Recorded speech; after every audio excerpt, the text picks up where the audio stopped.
جزيرة كريت، وفي هذه الجزيرة تفتحت مواهبه الفنية، حيث تعلم صنع الأيقونات البيزنطية على يد أحد رهبان الجزيرة.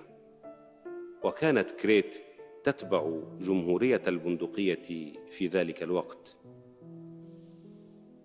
كان الفن القوطي مزدهراً على أيامه، ممزوجاً بتأثيرات فينيسية، فتأثر بحرفية الفن البيزنطي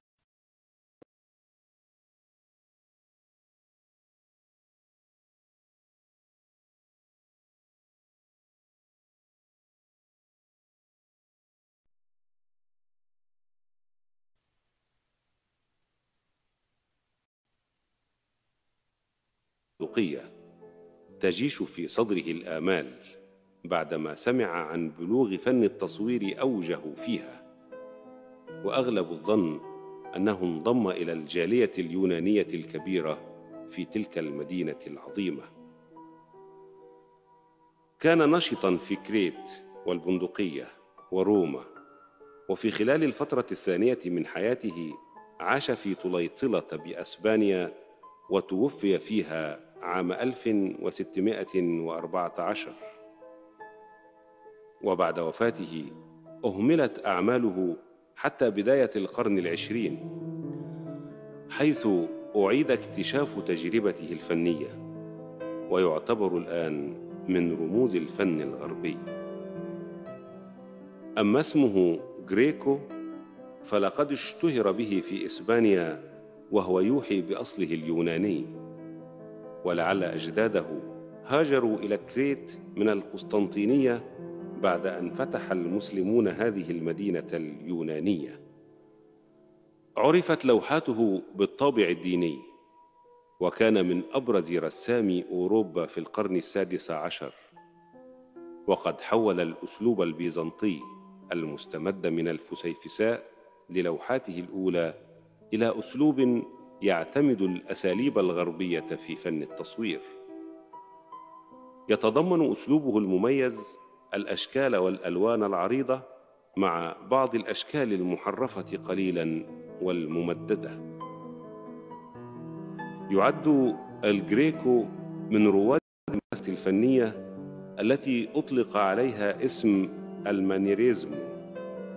ظهر في نهاية القرن السادس عشر، وهو أسلوب يتمثل التخطيطات على طريقة مايكل أنجلو ورافائيل، ويلونون على طريقة تيسيانو، كما أخذوا يبالغون في رسم الأشكال والألوان، حيث جعلوا الأشكال مستطيلة والألوان براقة لامعة.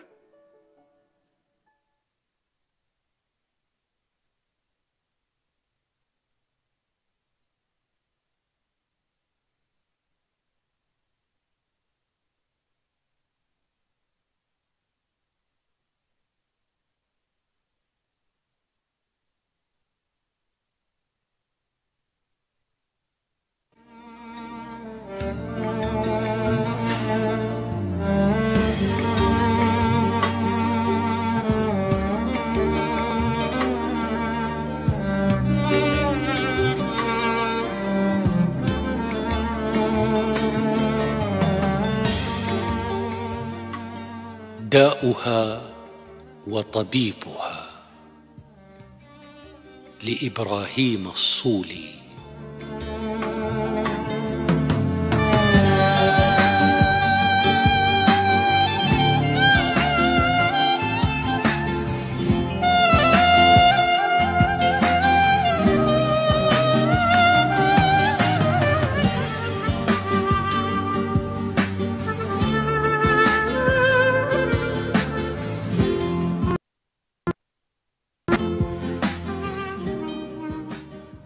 تمر الصبا صفحا بساكن ذي الغضا، ويصدع قلبي أن يهب هبوبها.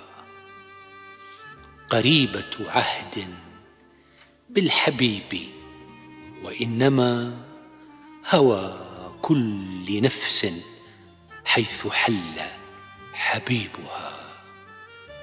تطلع من نفسي إليك نوازع، عوارف أن اليأس منك نصيبها.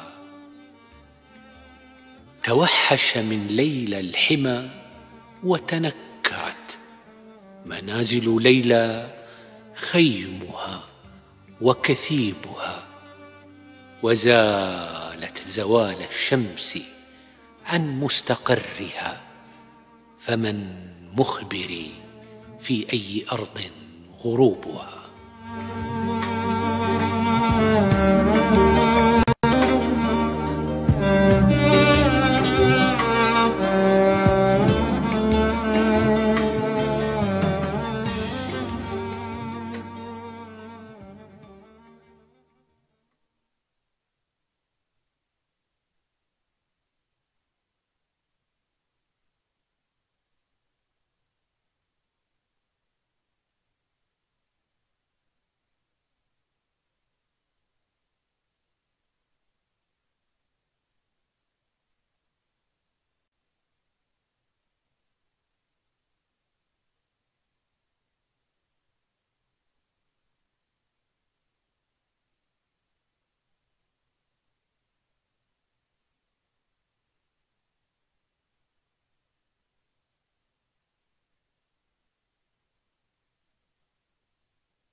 In the previous video, we discovered that all the atoms in the periodic table are made from just 3 kinds of particles: protons, electrons, and neutrons.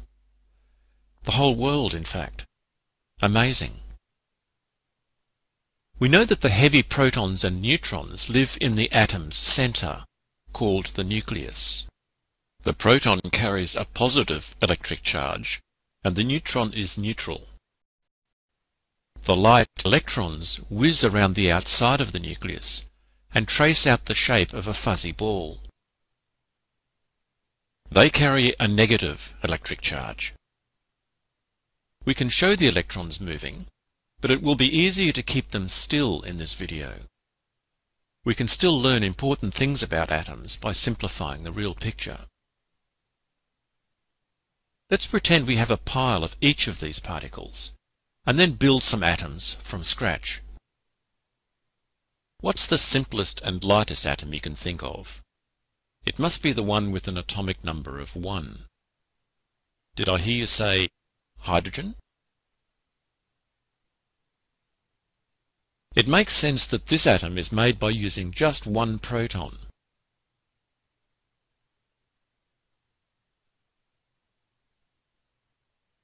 How many electrons does a hydrogen atom need? Have you noticed that stuff around us is not electrically charged most of the time? You don't go around with your hair standing on end from static electricity. That means that atoms are overall neutral, so that the positive charge of the proton must be exactly cancelled by the negative charge of an electron, and just 1 electron. The number of protons and electrons must be the A hydrogen atom has 1 proton and 1 electron. The number of protons equals the number of electrons, and this is true for all atoms.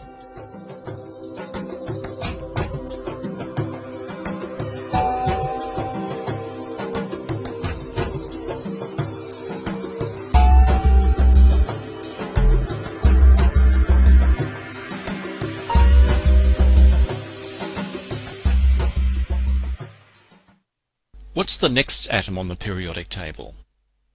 Helium. To make a helium atom requires 2 protons. And how many electrons?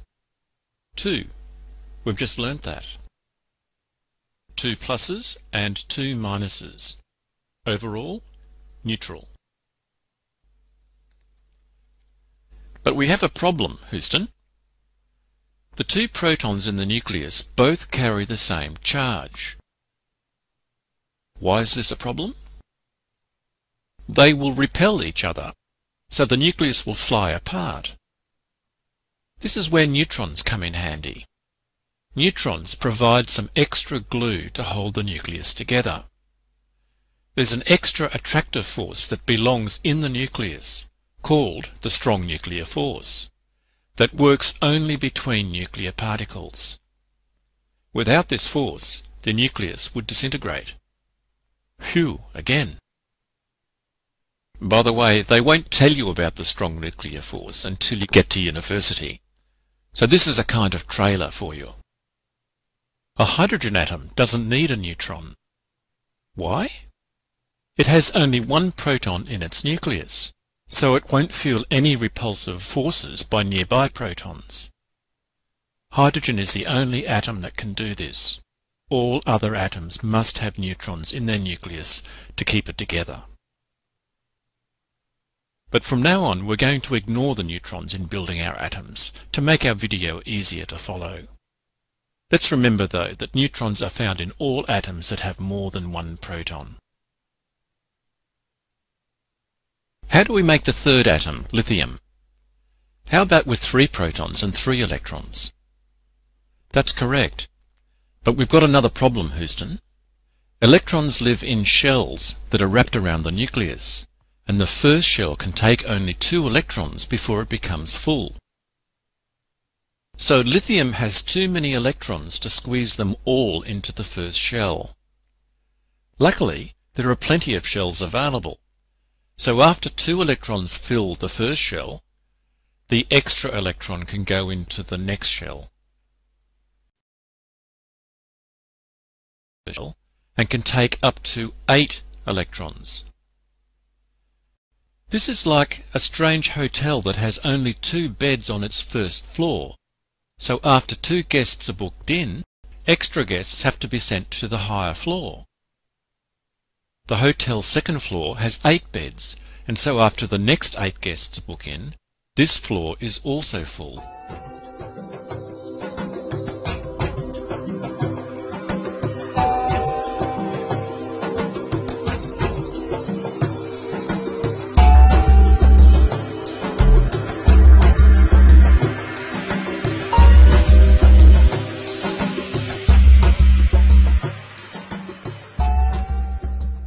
A lithium atom has 3 protons in its nucleus, 2 electrons in its first shell, and 1 electron in its second shell.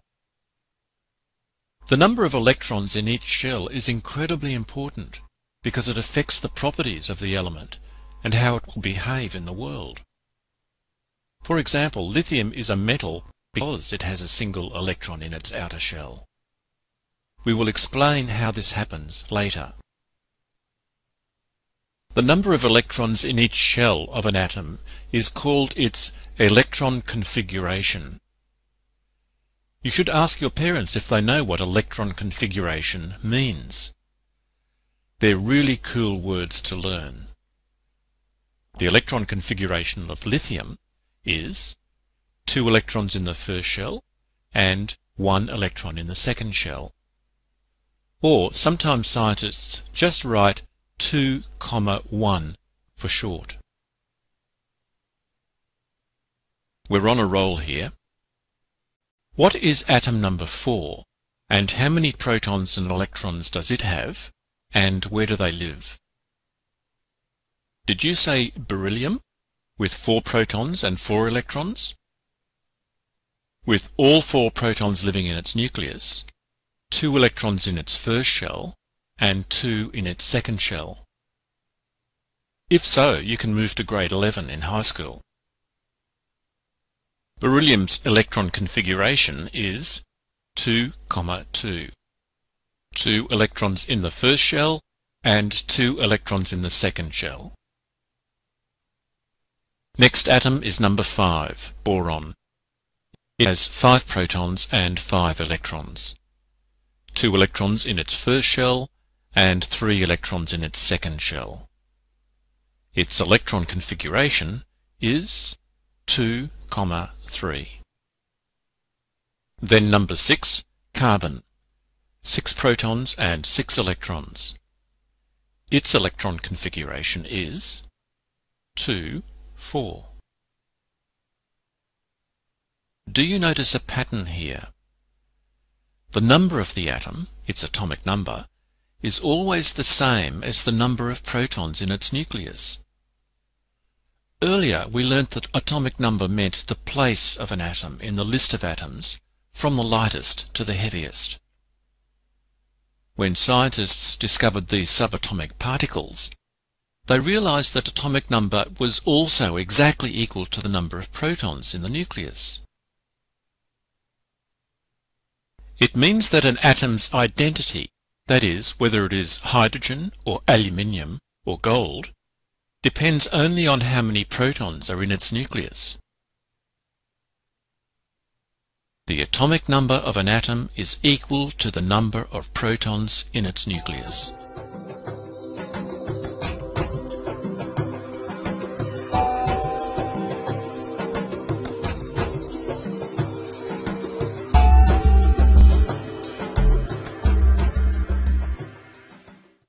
We could have defined the atomic number as the number of electrons, as this is the same as the number of protons in an atom. However, electrons can sometimes be swapped off the outside shell of an atom, or an atom may grab an extra electron or two. So this number of electrons can vary from time to time. Protons live in the nucleus, which is locked away from the outside world, and their numbers don't vary, usually. This is a better definition. Let's use up the rest of our protons and electrons. Number 7, nitrogen. 7 protons and 7 electrons. Electron configuration, 2, 5. 2 electrons in the first shell and 5 in the second shell. Number 8, oxygen. 8 protons and 8 electrons. Electron configuration, 2, 6. 2 electrons in the first shell and 6 in the second shell. Number 9, fluorine. 9 protons and 9 electrons. Electron configuration, 2, 7. 2 electrons in the first shell and 7 in the second shell. Number 10, neon. 10 protons and 10. As you learn more about atoms, you will discover